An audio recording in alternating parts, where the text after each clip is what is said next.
संपूर्ण महाराष्ट्राचे आराध्य दैवत असलेले राजराजेश्वरी कुलस्वामिनी श्री रेणुका मातेचे प्राचीन जागृत व प्रसिद्ध देवस्थान नाशिक जिल्ह्यातील चांदवडला स्वयंभू विराजमान झाले आहे। श्री रेणुका मातेचे हे मंदिर सह्याद्री पर्वतरांगेतील निसर्गरम्य परिसरातील टेकडीच्या गुहेत वसले आहे। नाशिक जिल्ह्यातील धार्मिक स्थळांपैकी एक सुप्रसिद्ध देवस्थान असल्याने भाविक भक्तांची दर्शनासाठी 12 महिने वर्दळ असते। शारदीय नवरात्र उत्सव व चैत्र पौर्णिमेला भाविकांची प्रचंड गर्दी असते।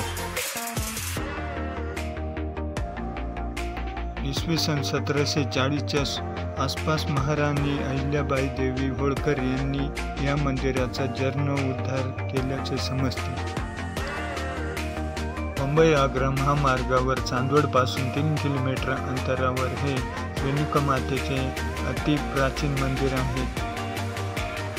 ऋषी परशुरामांनी वडिलांच्या आदेशावरून आई रेणुका मातेचा वध केला।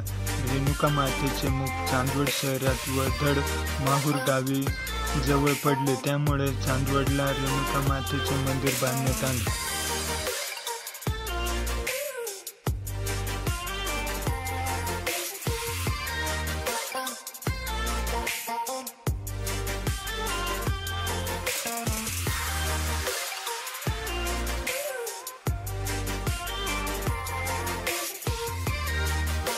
रेणुका मातेचे हे मंदिर संपूर्ण दगडात बांधलेले आहे।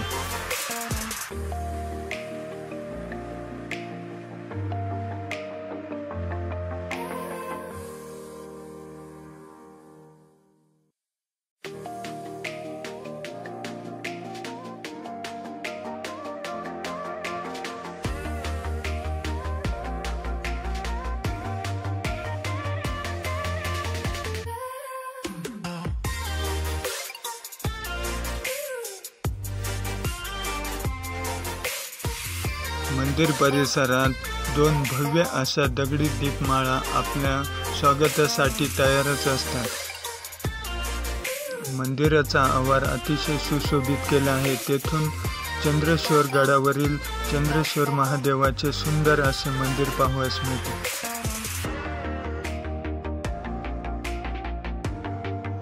इच्छापूर्ती गणेश मंदिर चांदवड गावापासून 1.5 किलोमीटर अंतरावर वडबारेकडे जाताना रेणुका देवी मंदिराजवळ इच्छापूर्ती गणेशाचे भव्य मंदिर आहे।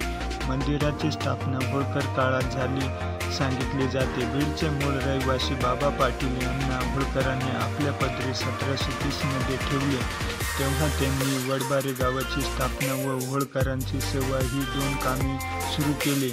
असाच एकदा डोंगरात फेरफटका मारताना त्यांना बारीत स्वयंभू गणेश मूर्ती प्राप्त झाली। त्यांनी मूर्तीची स्थापना केली, त्यामुळे या गणपतीला बारीतील गणपती व बारीला गणेश बारी असे म्हटले जाते। जुन्या मंदिराचा 1771 ते 72 मध्ये जीर्णोद्धार करून इच्छापूर्ती गणेश मंदिर ट्रस्टची स्थापना करण्यात आली। आजचे मंदिर संपूर्ण नवीन स्वरूपाचे दिसते। मूर्तीचे वैशिष्ट्य म्हणजे संपूर्ण मूर्ती दगडात कोरलेली असून अतिशय सुंदर व सुलभ अशी आहे। मूर्तीचे स्वरूप अतिशय लोभनीय आहे।